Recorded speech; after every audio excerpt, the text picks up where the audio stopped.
Hello, everyone, and welcome back to another episode of Diaries of a 20 something. I'm Paige Marquez, your host, and today we're going to be talking about all things roommates. I've had many experiences with roommates as I moved a lot of apartments in college. For all the tips and tricks and the experiences, stay tuned.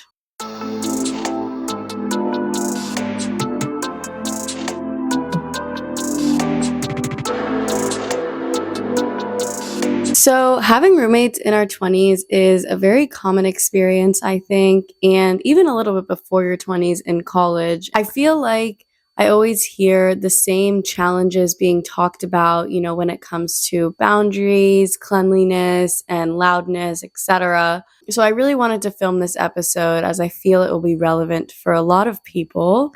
Roommates, while they can be very emotionally draining and cause bad experiences, there's also a lot of benefits to having roommates, and this is cheaper rent, companionship. I feel like there's also a safety aspect to it as well, living with someone and not being completely alone. Obviously, this depends more on where you are. I think when it comes to college apartments, it's a little more safer, and then while you're actually in like a new city, I think it is something to consider from a safety perspective, especially if it's a city that you're not 1,000% used to and comfortable with. To make a long story short, successful roommates have such a good balance of respect and boundaries, and that's what I really wanted to get on here and talk more about. So obviously there's, I would say, two main types of roommate relationships, and this is friends and this is strangers. I've had experiences with both, living with friends and living with people I didn't know before.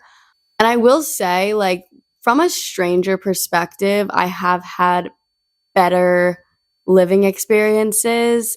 I think when you live with your friends, it can cause a lot of stress on the friendship. I always tell people you can become friends with your roommate, but you can't have your friend be your roommate. I remember in college, I lived with this one girl and she was my best friend, and it was horrible. It was horrible for our relationship. And it really caused a lot of issues. When it comes to even strangers, things can go wrong as well. But I feel like there's less pressure. It's easier to put up boundaries and have a more cohabitant relationship. And I think that can be better just from a boundary perspective. And I think that's why I've had better success with it. And when I say strangers, I'm not talking about like just living with random people you find on the street. I'm talking about people you didn't know before looking for roommates, like someone you found on Facebook or through like a friend of a friend, like just someone that's not like directly your friend. That's kind of what I mean. But yeah, like going back to like common challenges, cleanliness, boundaries, and just like having shared responsibilities and deciding who's going to do what, how each is going to contribute and stuff like that. Like those are just the most common issues I see with roommates and that I've had in my own personal experiences. There's also such a balance between privacy and socialization between two roommates. And this goes like directly to boundaries. Like I had this one roommate in college, love her to death. She's a great person, she's a great friend. But the thing is, she didn't really understand boundaries. I feel like it's an unspoken rule in a roommate situation. If you're in your room, you want to be alone. If the door is closed, the door is closed for a reason. You know what I mean? And she just never really understood that. She would always, just come in and like to the point where I had to start just like locking my door when I wanted to be like actually alone. But that didn't really do much anyway, because then she would just like knock nonstop on the door, which is fine. Like she was a very sweet girl. She just was really friendly, and that's okay. Like if you're in a common area, you can't really get upset if someone is bothering you with socialization because it's like you're in a common area. But like if you're in your room, I feel like that should be an unspoken boundary. I expected it to be, at least. It always was an unspoken boundary until that one roommate. Obviously, freshman year, it was a little different because we shared a room. Dorm living was never something that I enjoyed. I didn't enjoy sharing a room. I really felt like I had no privacy, and The only time I ever felt like I had privacy in my room was when I was, like, up against my bed, like, facing the wall, just, like, making this little, like, safe bubble for myself of comfort. But when it comes to creating and setting boundaries, I think the number one thing, and I'm gonna talk about this a lot in this episode because it is so relevant, but communication is so key when it comes to setting and maintaining boundaries and just overall respect for each other. There should be a discussion about who's going to contribute to what and what times are we going to say, okay, like no more noise after this amount of time. I feel like it's normal to expect common areas to be clean. But the thing is that I've noticed in college, I am a very clean person, especially in the kitchen. I'm such a freak about the kitchen being clean. Like, I hate dishes building up, I hate stuff being stuck to the stove. I think a kitchen should always be clean, honestly.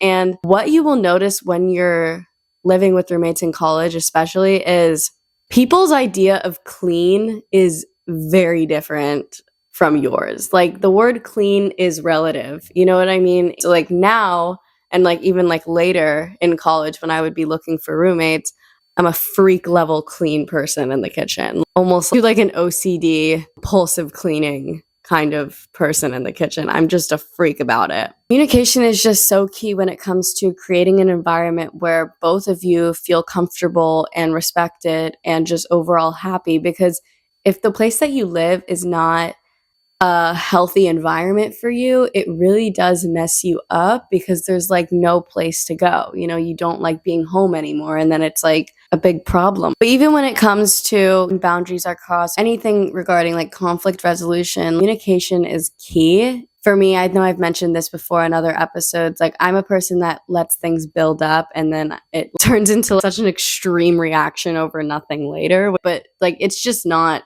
helpful in these scenarios. But I just hate confrontation with somebody that I am obligated to be around or that I'm friends with, because I'm so scared of putting a strain on a relationship. So I just won't say anything and then it'll just explode. Like, when it comes to strangers, I could be super confrontational with strangers, but just not with people I care about or people that I'm obligated to be around, like a roommate or a coworker or things like that.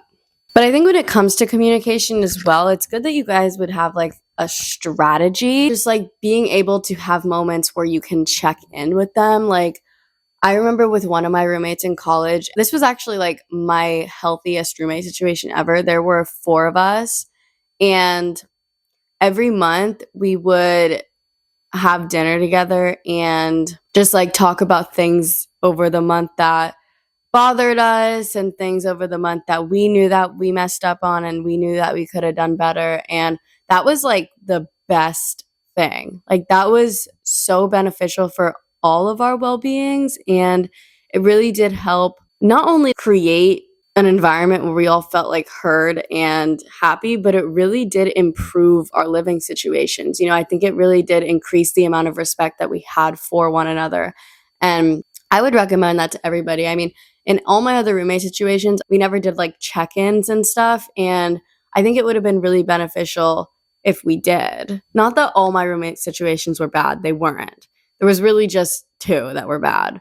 But yeah, like I've said, I've had many roommate situations. My roommate freshman year, I lived in an off-campus dorm, so it was a little bit nicer than a normal dorm, but it still had like the dorm experience. And I did want the dorm experience to some extent, like, but I just didn't want to be in a situation where I like shared a bathroom with a bunch of girls, and you know, I just didn't really like that. For this dorm, there were some rooms available with their own bathrooms, and that was the one that I was really interested in. So I signed up for one of those rooms and I did like the whole like roommate form. I didn't have any roommates going into college. I was just like, let me just trust the roommate matching situation. For anybody watching this, never trust the roommate matching situation, please. So I remember I got a call a little bit before move-in, and she asked, that was like one of the leasing people, and she was like, what's more important to you, how good you match with your roommate or having your own bathroom? And you know, me being the clean freak that I am, I was like, definitely having my own bathroom, like that's way more important to me.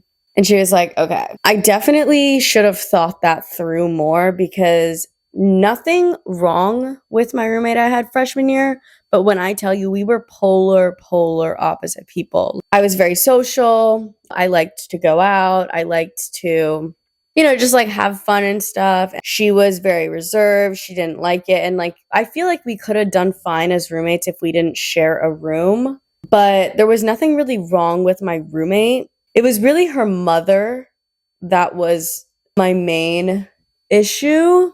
I'm not going to go like too in depth about it, but basically like, her mother was like a major helicopter parent and knew everything that was going on and was like always coming at me. Her mother was the problem. I remember her mother one day was like screaming at me, like literally screaming at me for probably like 2 hours in this dorm, door open, everybody could hear. And my poor roommate was like sobbing, yelling at her mom to stop, and she just wouldn't stop. But the second half of freshman year, that was my best roommate situation I ever had because I actually ended up moving in the middle of the year because I couldn't do it with the mother anymore. They were super welcoming when I moved in. They had a 4-bedroom, 4-bathroom, and I guess one of the rooms just never got leased out. So I ended up just living there. And it was a great roommate experience. We all cleaned up after ourselves like really well. There was never like any kind of issue. Like we had like a group chat. I noticed in a lot of my roommate situations, there would always be like passive aggressive text sent in these group chats. And there never was one, it was just like every once in a while, someone would send a text like, hey, could someone put your dishes away or just something like that. But like it was very, very minimal. I mean, that was a great roommate situation. We were all very different, but at the same time, we all had a lot of things in common, like to our core. And I really enjoyed living with them. Sophomore year, I decided to live with my best friend. Don't do that. I feel like it never ends well. Maybe some people can do it. That's great. But regardless, this environment and this roommate situation traumatized me to such a core that I was just like, I am never living with a friend again. I actually ended up moving out halfway through the year in that year as well because I literally couldn't take it. It was also living with 3 other girls, 4 total. And it got to the point where all of them hated me. And I was just like, you know what? I'm going to remove myself from this situation. It was just a really toxic living environment. And that was definitely like the lowest I've ever been in my life. So I ended up moving out and then junior year, I had a 2-bedroom apartment, but one of my roommates moved out in the middle of the year. She was having like health problems. And then another girl came in for like the second half of the year. Good experiences with both of them, besides the fact that they were slobs in the kitchen, which used to drive me nuts, especially with the first roommate I had because she cooked a lot, which was great. It was a great cook, but she just didn't clean up after herself. And it used to drive me crazy. And when I tell you, like, she used to cook things like from scratch. So there would be so many things used. And they literally, like, after one cooking session, the entire sink would just be like filled to the top. And it drove me nuts. But it was fine because we got along and we had like a good vibe going. So I was like, you know what? Let me just accept this as one of her flaws and just move on. But, like I said, like in the beginning, all of my roommates that I've had, I've asked before if they were clean. And all of them were like, yes, I'm such a clean freak. And none of them were. Maybe the girls in the second half of my freshman year, they were really clean. But everyone after that, like all of them were like, yes, neat freak, love a clean kitchen, stuff like that. And none of them were clean. And I was just like, you know what? Like, what's even the point in asking? So when the second girl moved in my junior year, she was much better in the sense that she still wasn't great at cleaning up after herself, but she also didn't cook that much. And like one of the biggest lessons that I've learned outside of the fact that being clean is a very relative thing is communication is key, but at the same time, you cannot communicate with somebody who doesn't know how to communicate. I think the best thing is to just keep trying to communicate with your roommate. I feel like how you look for a roommate can really make a big difference in your living situation with a roommate. I see a lot of the time that, when people are looking for roommates, they will look for somebody that is very similar to them on the outside. But like at the end of the day, That does not matter. I feel like when people are looking for a roommate, they pick somebody that socially looks compatible with them, and that does not translate to being cohabitants. The most important thing that you should be looking at when it comes to compatibility is like lifestyle compatibility. Like, are they someone that stays up super late? Are they someone that goes out all the time? Do they have friends over all the time? Are they clean? Like, are they loud? Things like that. I think that's like the main thing. And also, like, managing conflicts, which I know I touched on a little bit, but this is more when communication is no longer effective and when you should bring in a third party and how that normally looks, because I've done that twice, freshman year and sophomore year. Freshman year, I called the leasing agent or the leasing whatever company, and I was like, I have to move out. This is not a good environment for me anymore. Like, is there anywhere else you can place me?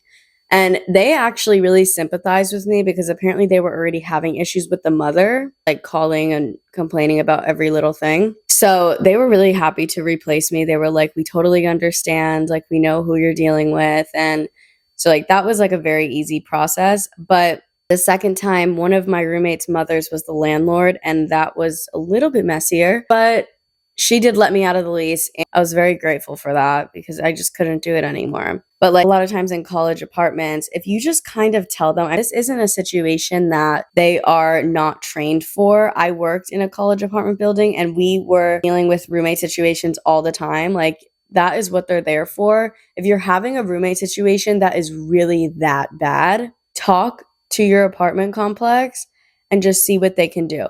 A lot of times they'll move you into another unit. They probably won't let you out of the lease, but if your roommate, broke a part of the lease, then they'll move them out. Like, you just have to like really look at your lease and talk to them and just like see what is a possibility, because a lot of times they're really helpful with it. Best case scenario, you don't have to do any of that. And I would say to maintain a positive environment with roommates, there are like certain ways that I've noticed to foster a really healthy and happy environment between the both of you. And one of them is celebrating small victories. I have a very good like personal experience that goes along with this.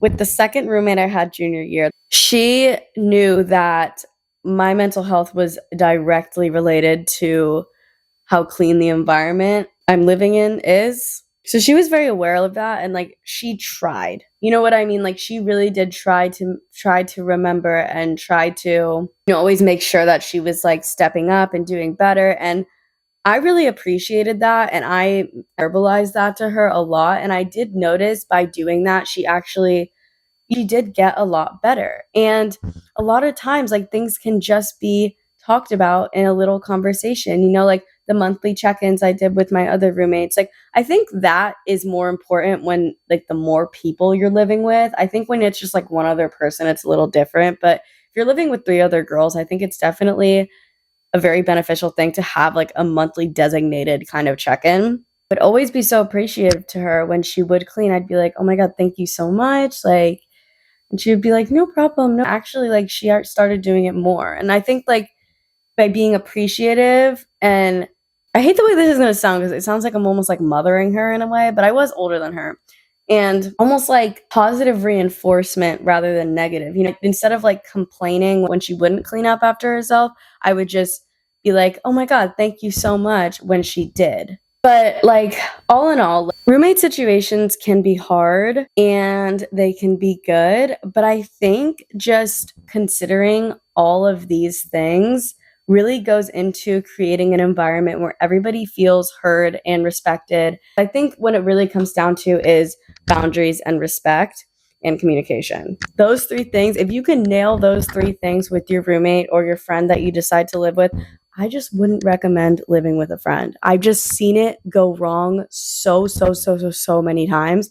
I've only seen it work a couple times, and those were like family friends. So just keep that in mind when you're looking for your roommates. And hopefully, like, the experiences that I've had that I shared with you can shed some light on the reality of the situation and how to really go about things and I just want to be like an older sister to you guys or just an additional sister to you guys.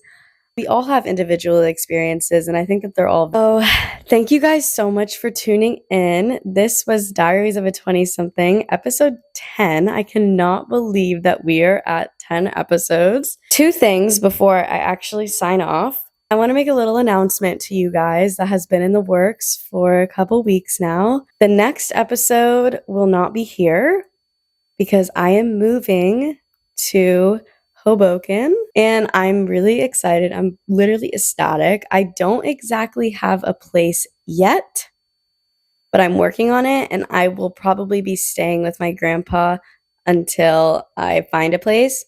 I'm going to kind of keep it under wraps, but I did get an opportunity. So I am relocating myself to a place that I've always wanted to be, and I'm really excited. I may have a roommate, I may not. I don't know yet, but that's kind of why I wanted to do this episode as well. So, with that being said, I do not know what next week is going to look like for me. I have literally no idea between like apartment hunting and other opportunities that I have. I just don't know what it's going to look like. So I don't know if there is going to be an episode next week. However, there will definitely be a vlog of just my first week in New Jersey. And I'm going to try and keep it like really fun and really informative and really take you guys along with me everywhere because I have nothing to lose. And I really just want to share this with you guys. So thank you guys for all joining me. Like, share, and subscribe. And I will see you guys next week.